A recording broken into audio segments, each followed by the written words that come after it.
জানি দেখা হবে। আমি বেঁচে থাকতে কুয়ারজির কোনো ক্ষতি হতে আমি দেব না। কুয়ারজির জন্য যেমন আমি আপনার সমস্ত কথা মেনে নিয়েছিলাম, ঠিক সেরকমই কুয়ারজিকে বাঁচানোর জন্যও আমি সব করতে পারি।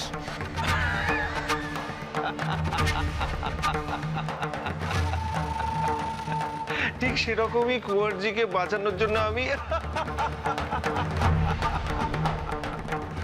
আরে বাবা কি করে বাঁচাবে? হ্যাঁ, সেক্ষেত্রে যে তোমাকেও মরতে হবে।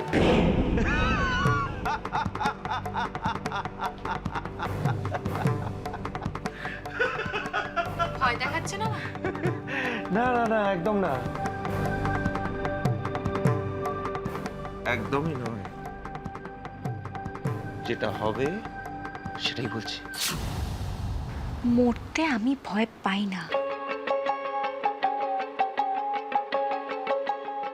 বিয়ের দিন আপনি আমাকে মন্দিরে দাঁড়িয়ে বলেছিলেন যে আমাদের শর্তের কথাটা ভুলে যাও না, কিন্তু আমার কথার খেলাপ হলে মহুলকে নয়, তোমাকে ভ্যানিশ করে দেব।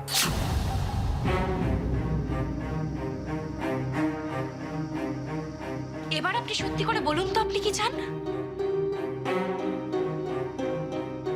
আমি যেটা বলছি সেটা চুপচাপ করে যাও। কি করে করব বলুন তো? আমি যে সত্যিটা জেনে ফেলেছি। এই এই, কি কি কি জেনে ফেলেছো? কি? আমি এটাই জেনে ফেলেছি যে আপনি আমাকে যার মতো সাজাতে চান সে হলো এই মল্লিক বাড়ির মেয়ে পায়েল, যাকে রানীমা খুব ভয় পায়। আর আমি ঠিক এটাও জেনেছি যে আপনি আমাকে রানীমার কথা বলছেন শুধুমাত্র আপনার কোনো একটা উদ্দেশ্য।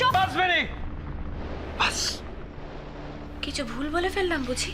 তুমি অনেক কিছু বুঝে ফেলেছো, বেশি বুঝে ফেলেছো তুমি। আচ্ছা ভিনি, আমি যা যা বলেছি তাতে তোমার কাজ হয়নি?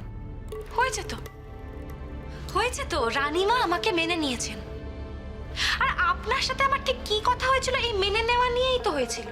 তাহলে আপনি আবার কেন আমায় শর্ত দিচ্ছেন বলুন তো? গেঁয়ো হলে কি হবে? এ মেজে দেখছি একেবারে ধানি লঙ্কা। আপনি আমাকে যা যা বলছেন তাতে আপনার কি লাভ হবে আমি জানি না, কিন্তু আখেরে ক্ষতিটা যে আমাদেরই হবে সেটা আমি খুব ভালো করে বুঝতে পারছি। শোনো ভিনি, আমার একটা কথা তুমি মন দিয়ে শোনো। তুমি আমার দিদিকে চেনো, দিদিকে যতটা দেখো